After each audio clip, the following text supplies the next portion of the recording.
Welcome to Had to Be There, the podcast that allows you to explore the world's greatest destinations through the stories of those who have been there.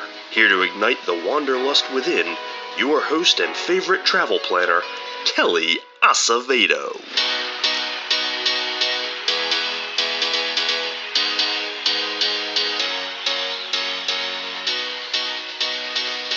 Yoo-hoo! Welcome back to the Had to Be There podcast, where we take you on unforgettable journeys around the world with a new guest every week. I'm your host, Kelly, and this is episode 71. In this week's episode, we're going on a little adventure right here in the US of A. Our guest, Lisa Wilkes, is a flight attendant, a social worker, and a published author. But today she'll be taking us along on a very special, very adorable mission to the breathtaking region of Kanab, Utah. Get ready to be inspired by her story. But before we jump in, I have some exciting news to share. Well, it's exciting to me at least. At the end of each episode, I typically ask my guests to tell me some of their favorite experiences and recommendations from their many travels. To give that a little more structure, this piece of our conversation going forward will be a new segment that I'm calling Passport Picks. So keep your ears open because later in this episode, we will be playing the first official round of Passport Picks with Lisa. I don't want you to miss it. Hey, while I have you here, quick question. Have you taken the time to leave a rating or review wherever you're listening to the show right now? Those are always especially appreciated. And don't forget, you can always connect with me on social media. I love hearing from you guys. You can find me on Instagram, Twitter, and Facebook at HadToBeThere203. Slide into my DMs, drop me a comment, tag me in your own adventures, or tag me in somebody else's epic adventures that you would like me to reach out to and try to get on the show. And if you're taking a social media break, don't worry. You can still reach out via email at podcast@hadtobethere.net. Let's create a community of wanderlusters. Should you ever want to dive deeper into an episode or access additional resources, head on over to my website, hadtobethere.net. I'm building it up every day in hopes of creating a treasure trove of travel goodness with show notes, destination guides, and more. So explore, click around, and get inspired for your next adventure. Now, before we chat with Lisa, it's time to save you some money. Let's go. Okay. So much news from the world. So hey, put your sound up. You know why? I think it's time for our weekly roundup. Yes, hello travelers. Welcome to another exciting edition of the Weekly Roundup, where I bring you the latest news and travel promos from Disney and beyond. As your friendly neighborhood travel agent, I'm here to make sure you don't miss out on the best vacation deals. So let's dive right in. Ahoy, sailors! Virgin Voyages has an incredible offer for you. Picture yourself sailing through the crystal clear waters of the Caribbean with dreamy escapes to the Bahamas, the Dominican Republic, the U.S. Virgin Islands, and San Juan. Here's the best part. Virgin Voyages is giving you $500 off your voyage, up to $600 in free drinks, and $100 in onboard credit. Don't wait too long because this offer ends tomorrow, July 5th. Calling all adults looking for an exclusive getaway, Paradisus La Perla in Playa del Carmen has a treat for you. Book 3 nights and stay 4. Enjoy flavors from all over the world in their fantastic restaurants and relax in the YHI Spa with their luxurious hydrotherapy circuit.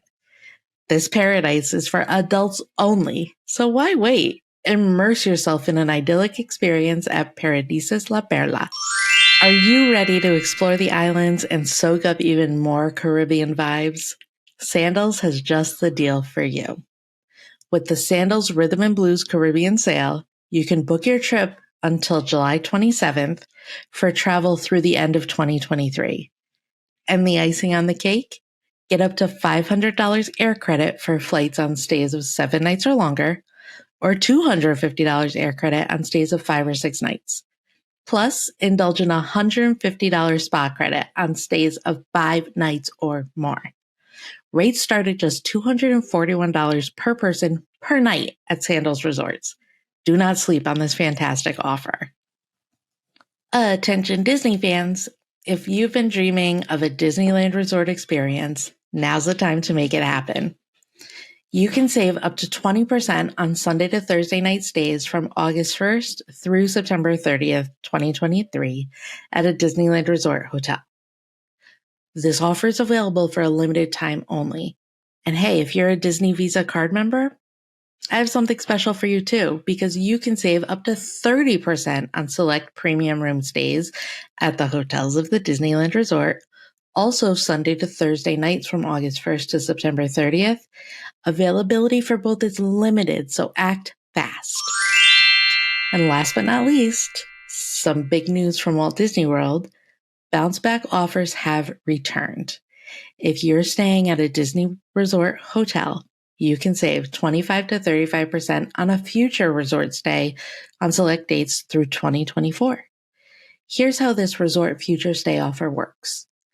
Details of the offer will be emailed directly to you the morning of your checkout starting tomorrow, July 5th. Keep an eye out for it.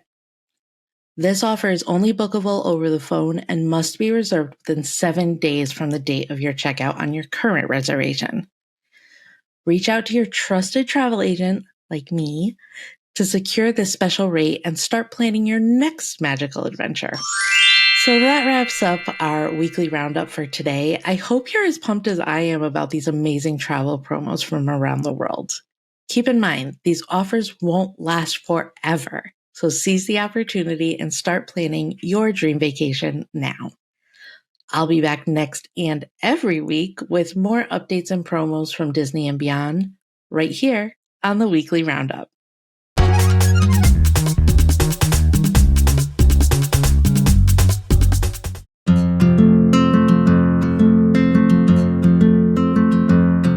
Where rugged landscapes and majestic vistas paint a portrait of awe-inspiring grandeur, the soul finds solace and wanderers uncover a connection that transcends time. Beneath a sun-kissed sky, secrets are whispered in the wind as nature's masterpiece unfolds before your very eyes. Prepare to be captivated by the sheer magnitude of towering cliffs carved by the relentless force of ancient rivers. Witness a symphony of color as fiery reds, deep oranges, and vibrant yellows embrace the horizon in a harmonious crescendo. But amidst the majesty, a heartwarming tale unfolds. A refuge for furry and feathered friends, great and small. A sanctuary that opens its arms to those in need. Enter a haven where animals roam freely, where compassion flows through the veins of heroes who dedicate their lives to protect and care for the voiceless. Feel the warmth of a gentle touch, the bond between human and creature, as lives are changed and souls are healed. This place, where nature's wonder embraces the hearts of those who seek it, where the power of compassion transforms lives. This is Kanab, Utah.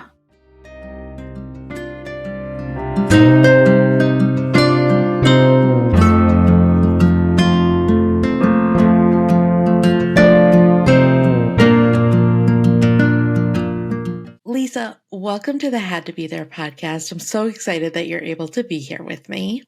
Awesome. I'm so happy to be here, and thanks for having me.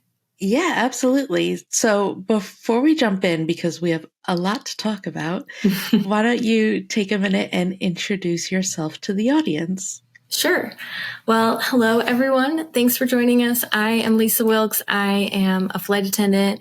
I am also an animal rescuer. I'm a published author, and I'm a licensed master of social work. So I'm a social worker as well, kind of wear a lot of hats. And you may see or hear some of my foster animals running around because there's no room in this house that does not have rescue animals in it. So that's my disclaimer.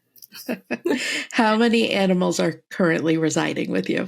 So the apartment complex does not know this, but currently we have our 3 babies, our 3 rescue babies. We have 2 cats and a dog. And then I have a little kitten at my feet, and her brother is probably hiding under the bed, because unfortunately Florida is a very high kill state. And so when I hear about an animal whose owner has passed or something has happened in their family and the animals are on their way to the shelter, I just try to step in, because the animals there, unfortunately, don't have the best fate. So I partner with a couple rescues locally, and we get the babies all their shots, and we get them healthy and up to date on vaccines, and then they're listed for adoption. Oh, I'm so glad you're doing that, though. I'm such an animal person, not so much cats, I'm not going to lie. But anytime I hear of people who are just like taking in animals and saving them, it's very important work. So thank you for doing it. Yeah, absolutely.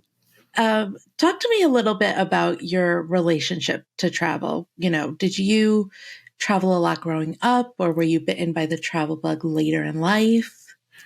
Well, it's interesting because, to be perfectly honest, this is like the weirdest thing for a flight attendant to say, but I was actually a little bit afraid of flying when I started as a flight attendant. I loved traveling. I loved getting to see new places, but it was just the mode of transportation that I just had to suffer through it. I did not love flying immensely, but I had studied abroad in college, and it was by far the best experience I had throughout my academic career, just getting to live in these other countries and just meet such amazing people. So I had been on planes. I had done these like global journeys, but I didn't really love the actual airplane aspect of it. Like, given the choice, if I could take a train or a bus or drive somewhere, that would have been my preferred mode. Right. But I became a flight attendant after college. I did AmeriCorps for a year. It's the domestic Peace Corps. It's similar to that. And I became a flight attendant because as a writer, I knew, first of all, how inspired I was by travel. And I didn't have the funds to necessarily visit all these places on my own. But second of all, I felt like it would be great for just deriving inspiration and meeting fellow writers or readers or flying to New York. I mean, there were so many opportunities that were open to me if I had the ability to fly for a living. So I decided to just grin and bear it. And really, it was so amazing because even looking back on that, it's baffling that I used to be afraid to fly, because now, I mean, this is 13 years later, and it's kind of second nature. Like, I don't even notice that the plane has taken off. I'll be chatting with my flight attendant friends, or I'll be chatting with a passenger on my jump seat. And then all of a sudden I'm like, oh, we're in the air. Okay. Time to do drink service. Like, it doesn't faze me anymore. It kind of just becomes commonplace when you're working, 3 or 4 flights a day. Sure. That's amazing. And I know you're in Florida now, but you've lived all over. So can you share some of the places you've called home? Absolutely. So that is also one of the perks of being a flight attendant. We have bases throughout the U.S. So I had the ability to just pack up and move if I wanted to try a new city and then settle in there and build a community there. So I have lived in 10 U.S. cities and then 3 foreign countries in the past as well. But I have lived in my all-time favorite, it's in all my books, is San Francisco by far. Just love the vibe of that city. I love the openness, the authenticity. I love how every section of that city has so much character and so much to offer. And the people there, I felt like they were just so eager to meet people and to talk to people about their lifestyle and, their career and their dreams and their aspirations. And I just loved that vibe. But I moved to Denver. I had a writing opportunity. I was doing web content for a nonprofit there. So I did move there for 2 years. Also really liked Denver. I'm not a huge fan of snow. Everyone in Denver will tell you, but it's sunny. The sun comes out and the snow melts. And I'm like, okay, but you still have to shovel your driveway. And I still have to get to the airport at, 4 a.m. sometimes in the middle of a blizzard. So that was, I loved the city. I loved the people, but I'm just really not a huge fan of winter. So I moved to Dallas back in 2016 and got my master's there, met my spouse there, and then we just relocated to Tampa last September. So just, I don't know, what is that, about 9 months ago. Oh, wow. Mm-hmm. Do you think that you'll stay, or are you getting itchy feet? Honestly, I always saw myself going back to San Francisco at some point. So I'm not going to rule it out, but for the foreseeable future, I have to say, gosh, I love it here. We are within a mile of like the water's edge. So I can walk my dog to the water all the mornings that I'm home.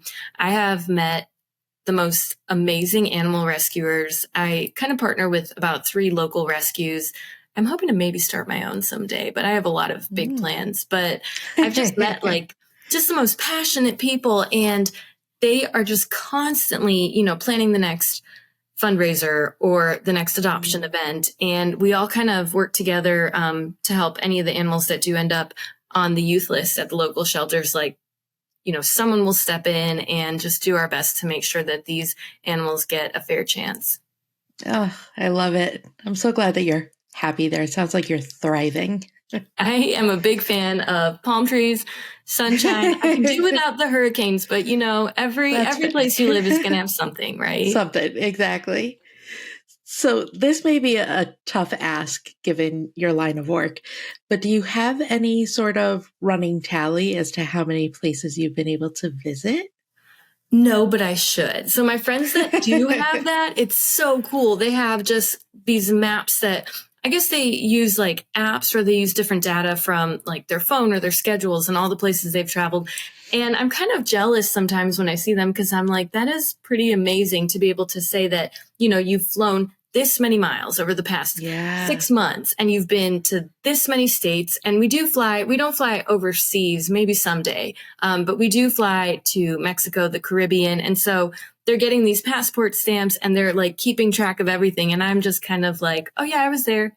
Yeah, I was there too. I was there. I get it.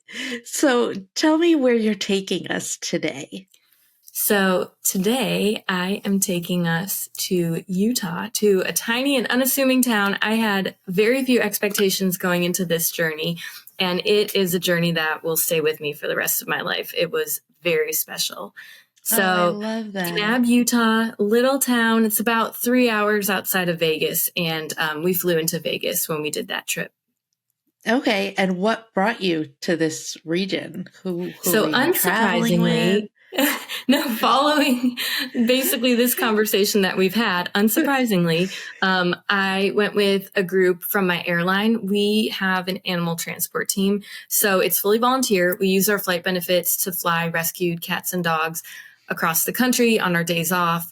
So, basically we're flying for free, and we figured, wow, this is pretty cool. Like, we can non-rev, so fly standby, and basically escort a pet. Like, if a pet has been adopted in a different state, there's a lot of overpopulation problems with animals in some states like Texas and Florida, and sometimes they'll get adopted.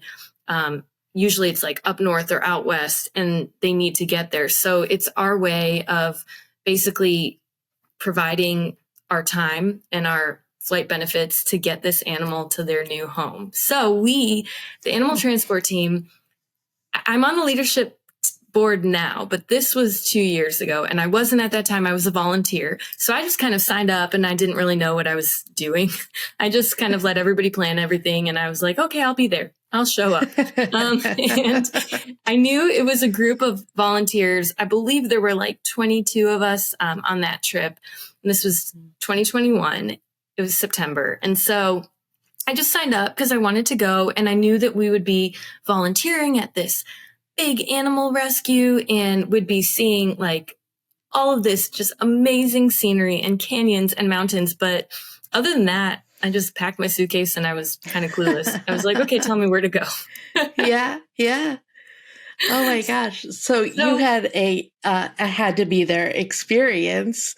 Yes. Take us through it. had to be there. So I went to Vegas. I flew in a day early. I have a really good friend. She's a flight attendant as well. And just spent some time with her and then met everybody at the airport because they had landed the following day. So I show up, we have this bus and we're going to this tiny town in Utah.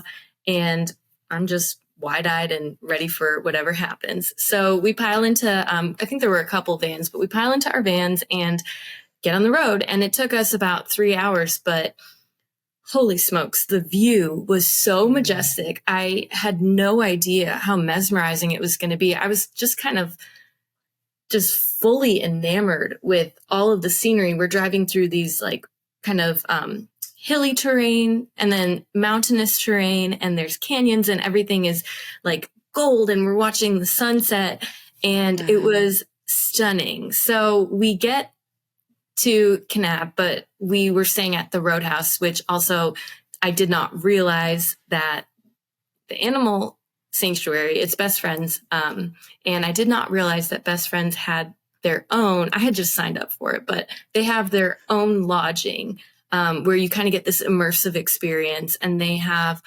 just these posters on the wall of kind of like their mission at the animal sanctuary and their vision for taking this country no-kill fully in future years, and all of the work that they've been doing, and these pictures of all the animals they've rescued. And so before we even get to the sanctuary, we stop, we unload our bags, and I was just in heaven. Like everything was animal themed. Our rooms had little dog bowls built into them, and pictures of rescued animals, like giant pictures above our bed. I mean, it was the cutest and sweetest Oh my God, thing. that's so sweet. It was really heartwarming. So we ate dinner there that night. They have their own food, and everything is vegan because they are very much, into animal rescue and animal welfare. And I am a vegetarian, but a lot of folks on the trip weren't. And honestly, this stuff was so good. Like they know, they take so much pride in their food that I feel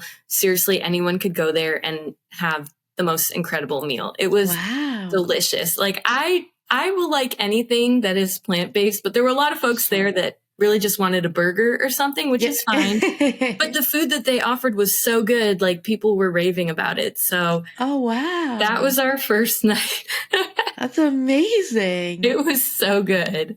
And then the next day we piled into our vans, and it's about 4 miles, I believe, from the lodging to Best Friends Animal Sanctuary. So we drive there, and again, we're driving through this just like spectacular, like one view after the next. It was so gorgeous. And we got there, and I knew that we've done some work with Best Friends, like transporting animals. So I knew they were a really big organization. I knew it was going to be this like big sanctuary, but I was not prepared for exactly how big and awesome it was. It is about 3,700 acres. So this is like people go on hikes through there. And they have over 1,700 rescue animals there at any given point in time. So they have designated areas for the pigs that they've rescued. They had a designated area for the parrots. They had one for the bunnies. They have Cat World and Dogtown, and just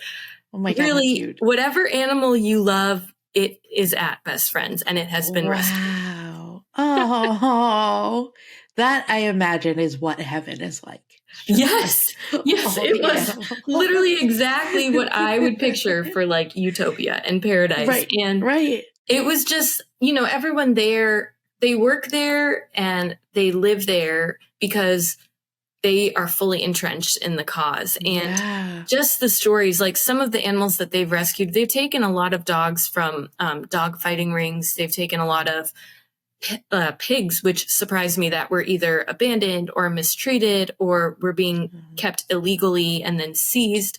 So they just had all these animals from all these different backgrounds. And it was so cool to hear all the stories and all the ways that they've like touched so many lives. It was incredible. So we started out with the pigs, and we cleaned their cages, which it does not sound fun, but I will tell you, when there are It's not all glamorous. well, when there are pot-bellied pigs, though, like if you're going to clean something and it's going to be kind of a mess and there's like food and random debris, if you have pot-bellied pigs just like in that general area that you can pet every few minutes and play with, and they're kind of, for anyone that hasn't really spent much time around pigs, I mean, I hadn't spent much time around them, but they kind of remind me of just like goofy, large dogs or something. Yeah. Love attention. Love it. Oh my God, how cute. They were so you just got to go and hang out with the animals. And yes. I mean, we did some work, but we got so much enjoyment in between. Yeah. The Had to Be There podcast is brought to you by Vacations by Kelly, where your host becomes your travel agent. As a proud affiliate of Academy Travel, Kelly specializes in Disney destinations and can help with all non-Disney excursions worldwide as well. When you book with Kelly, you're getting much more than a travel agent. You're getting a personalized concierge-level travel partner. And the best part? Her services are completely free. It's true. So when you're ready to make your next travel dream a reality, Vacations by Kelly is ready to make it happen. Visit hadtobethere.net/vacations to get started. So we were out there, we were cleaning their area, and we took a lunch break, and then we got to see after that kind of a condensed tour of the whole, well, not the whole facility because it's massive, but we got to stop at Cat World, we got to stop at Dogtown, and they have a lot of dogs there too that some of them are just sanctuary dogs, so they're not going to be adopted. They have either a disability or they have some kind of behavioral issue where they're best suited to just live out their lives in this setting. But it's amazing. They have all of these outdoor areas where the dogs can just run freely and live their best lives. And I was actually bawling, which I was pretty embarrassed about because I felt silly. But these dogs, some of them had a problem like walking, and they were showing us how they work with them and they help with their mobility. And I just found myself, I don't even know. It was the whole situation. It was everything I had seen that day. And just knowing that these dogs that otherwise really wouldn't have had a chance, it's going to be very rare that you'll find someone willing to adopt a dog with a disability. A lot of shelters will just immediately put them down. They don't have the funds to, invest in their medical care. And just seeing how happy they were and just watching them like work with their trainers and enjoy every minute of it. I was sobbing. I was a mess. I'm getting emotional. Oh my gosh, I love it. That's incredible. So I've heard of Best Friends, but I feel like I had no concept of the size of this operation. Yeah, so they do have other locations and they have other rescues, but this is kind of the equivalent of their headquarters. And I've been to animal sanctuaries before. I love them, but just the size of this one, how massive it is. I mean, people will go there and literally just schedule hikes. Like they'll just sign up for hikes because the property is so big. And then also they'll have groups of volunteers like we were. They'll have people that just come there just because they want to visit it. They just want to do a tour. I mean, it's like, it felt like it was an animal city. It was so big. Yeah. It's like Zootopia. Yes. That movie. It was just absolutely amazing. So we spent the next 2 days just kind of like visiting. We saw the horses, we saw the parrots, and they have also a wild rescue. So for animals that are being rehabbed that will be released to the wild, once they're healthy and they're able to survive out there. So they had seriously every critter you could think of. I probably spent maybe 2 hours in Cat World. I had to go catch up to the rest of my team because I'm like, oh, I'm the last one here. Right. Surprise. I live here now. Yes. I brought a sleeping bag. I'm like, okay, we'll just call it a day.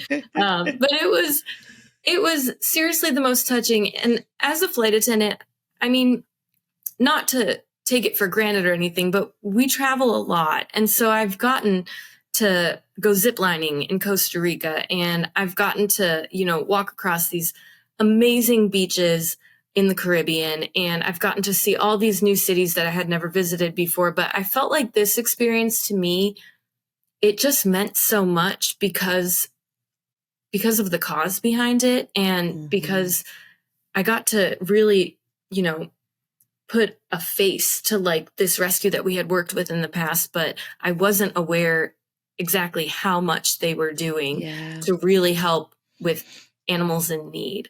I like to say that for me, the best journeys are the ones where you get to be of service in some way, whether that's even just making friends in a new city and like going to a poetry slam or open mic night to support your new buddy that you just met. Like that, I like to think that the most meaningful journeys are the ones where you get to make a difference or forge connections. And this one, it did all of the above and so much more. And it was the most unforgettable, just absolutely amazing trip that I've ever been on. Oh my gosh, I love it. Why do you think everyone should add this experience to their bucket lists right now? Well, I think that for animal lovers, it's obviously going to be their version of paradise. But I think even for those that may just like animals, but not necessarily have like that deep intrinsic connection, I think that still just the scenery and the whole atmosphere of this place, it is transformative. It is so gorgeous. It's kind of just tucked away in the canyons in this area that's somewhat remote, but there is a small, cute town there that's really enjoyable as well. And I just felt like, you can be the biggest animal lover in the world, like myself, or you can just be someone that wants to see this new terrain that you haven't envisioned before. And either way, you're going to walk away very satisfied. I love it. So let's go into my next segment here, which is called Passport Picks. So I want to ask you a few questions about some of the other places that you visited. You ready? Mm-hmm. All right. Do you have a favorite destination that you visited, and what stands out about it? So, unsurprisingly, my favorite city in the whole world was actually, I was acquainted with the city by accident because I was rerouted and sent to San Francisco, and I was all of 27 years old at the time. Oh, wow. I had never been. But I do feel like the art scene there and just all of these visionaries and just brilliant people and their willingness to just strike up a conversation. I didn't know anyone in the city when I went there, and I took Bart into the city by myself because my crew was sleeping or something. And by the end of the day, I was at an open mic night at Hotel Utah, which is like an open mic venue that was in Soma at the time. And Oh, wow. I was there with these people that quickly became my friends, and ultimately that sparked my decision to move to San Francisco. So, Wow. Very serendipitous. Yes, I just basically went all in, and I loved it. And it's still, to this day, it is my favorite place I've ever lived. Like I said, I'm not going to write off potentially moving back there someday. All right. Do you have a favorite travel experience, maybe outside of San Francisco, that was also unexpected or unplanned? I do.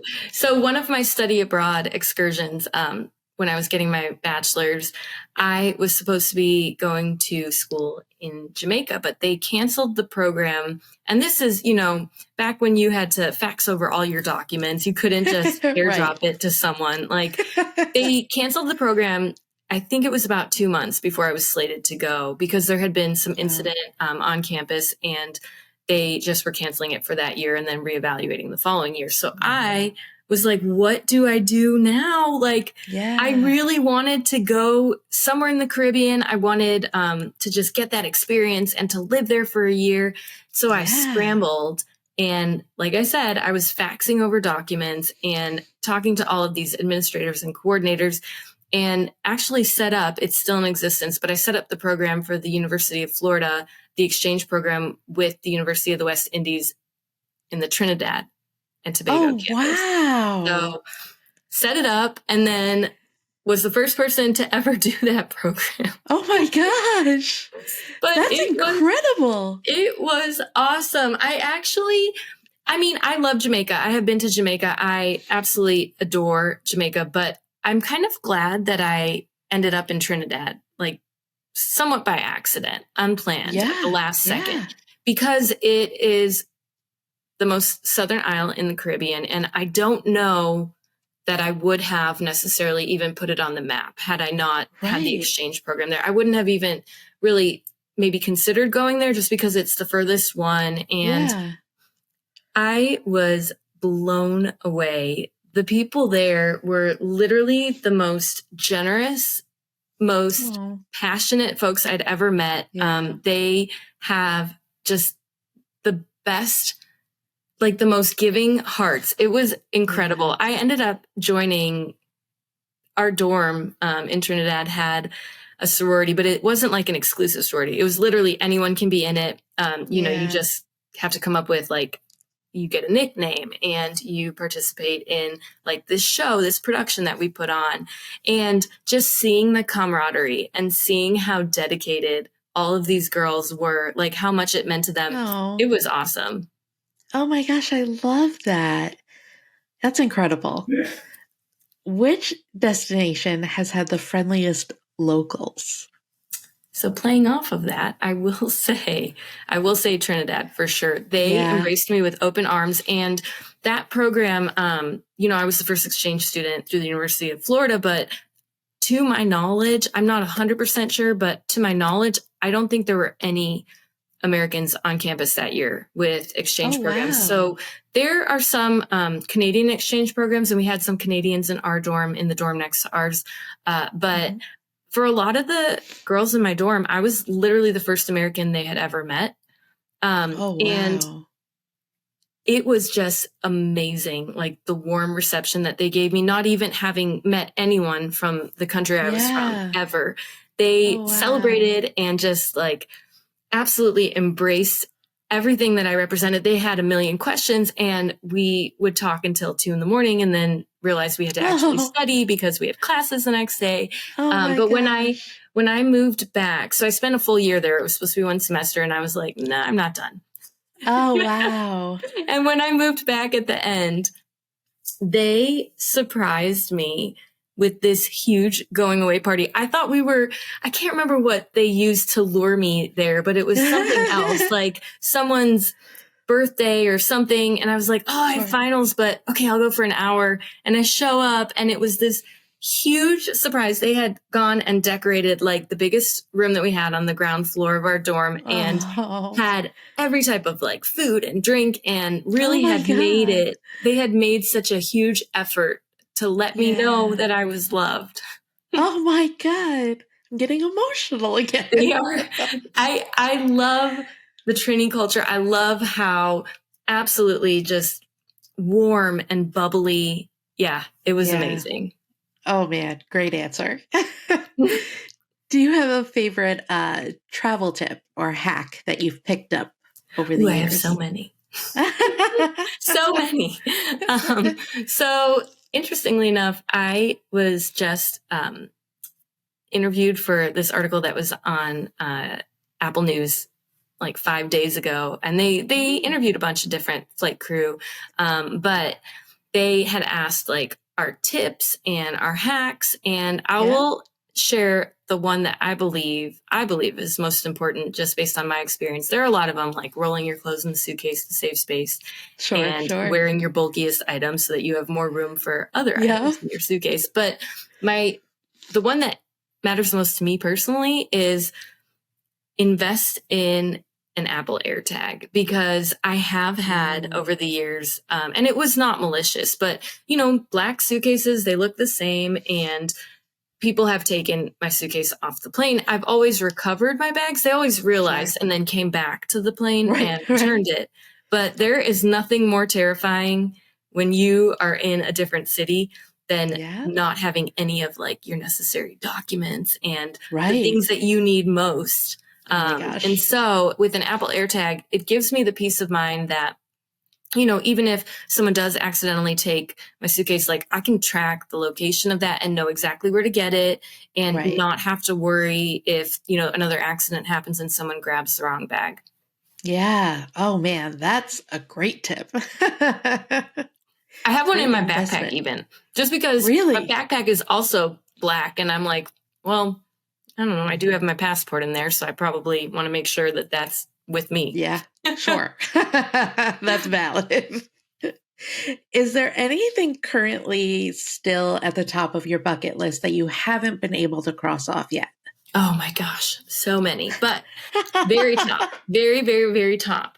Yes. I have got to go to Australia. I am like itching to go. I mean, I've done like in recent years, like I've gone to Canada, I've gone to Mexico and the Caribbean, and I love traveling abroad in general, but I don't know, Australia, like I want to go so badly. I feel like it's going to be just not even comparable to anywhere that I've ever been. I love the animals there. I am shocked to hear that. Yeah, shocked. But I love, like, they have so much diversity in terms of, you know, different parts like are completely different. You have countryside, you have the beaches. And I feel like, I guess maybe the reason I haven't gone yet is because, first of all, it is a long journey to get there, which is fine. I'm okay with that. But also, like, I keep waiting for the time when I have a full, like, 2 weeks to go and, like, thoroughly enjoy it. And even when we go up to Canada and stuff, it's usually just for a few days, you know, and then head home and then hope to visit again soon and see more. But, like, with Australia, like, I'm going to want to do it all when I'm there. Yeah. That's fair. And it's hard to plan to have like a big chunk of time like that. A huge chunk of time, and to coordinate it with my spouse and to, you know, make sure that everything, the stars all align. But that will happen. It will happen. I believe it 100%. So you mentioned earlier that you are a published author. Tell me a little bit about these books and where we could find them. Yeah. Well, I published my first book in 2020. Spoiler alert, not the best year to fulfill your lifelong dream. It was kind of like a really wild time. And, you know, there was so much going on that was like more important and kind of more time sensitive. But at the same time, like I had worked toward this goal basically my entire adult life. It was not the first book that I wrote, but it's really hard to get published. And it was the first book that grabbed the attention of a publishing house. So it came out in 2020, early 2020. And then every event that I had worked so hard, I'm with a small press. So, you know, I had to set up like the book signings or the launch party, all of those things I kind of initiated myself. And to watch everything get canceled for very valid reasons, but to also know like I really just had hoped for like some momentum, and I had, you know, been waiting.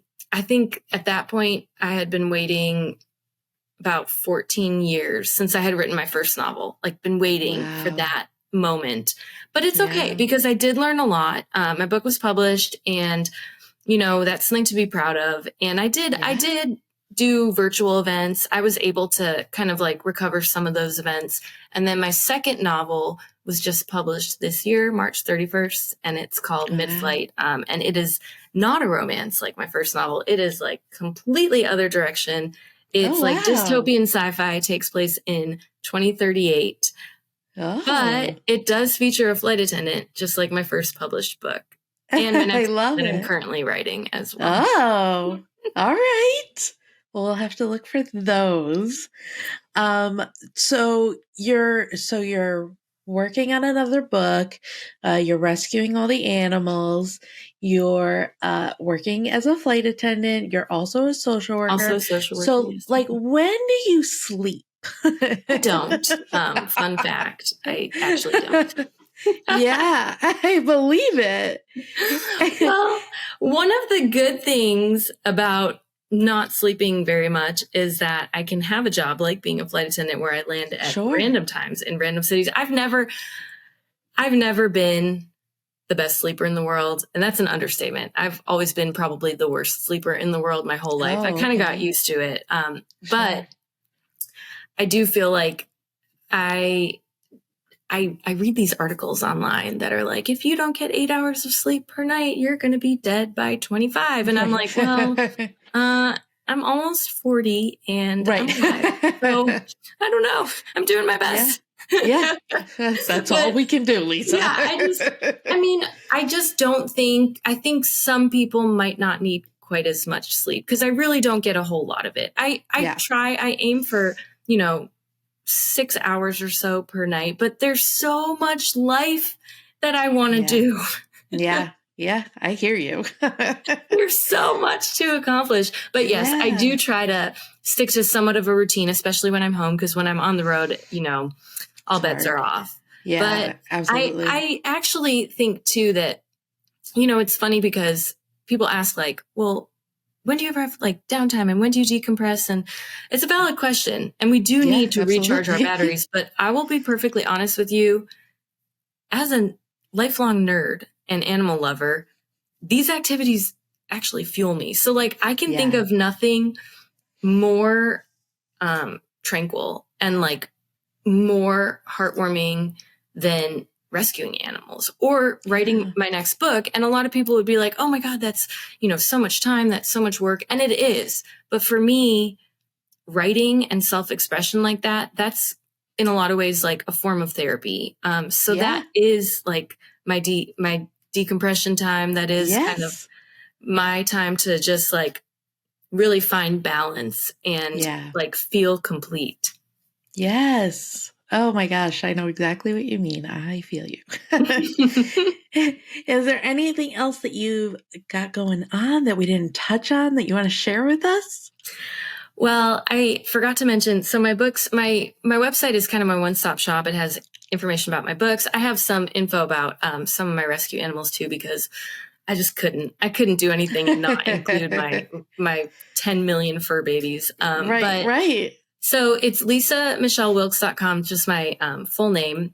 And it has my books on there. And it also has like an excerpt on there. There's a tab that shows I do local vendor fairs here in Tampa, like when I'm here and available, and sell books and crafts that I make at home. And I donate the money to animal rescue.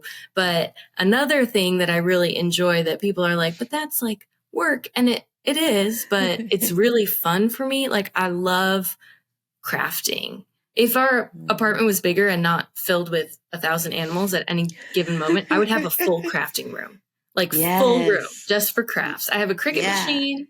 I do all of these like kind of quirky animal themed like shirts and bags and bandanas and everything you can think of. And I designed like, this is so silly, but it's really cute. I designed these little bag tags for animals. So like kind of looks like my airline badge, but it has the animal's name and they get their own employee ID number and everything. Oh my God, how cute. I put them on the cages, like the carriers when we're transporting our animals on the rescue flights and stuff, because that way like it's easily identifiable and it's adorable. And then like the new owner is like, oh, my cat or dog already has like their own little bag tag.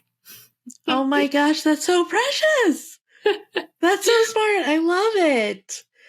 Lisa, I cannot thank you enough for being here. Where can we find you and follow along in all of everything?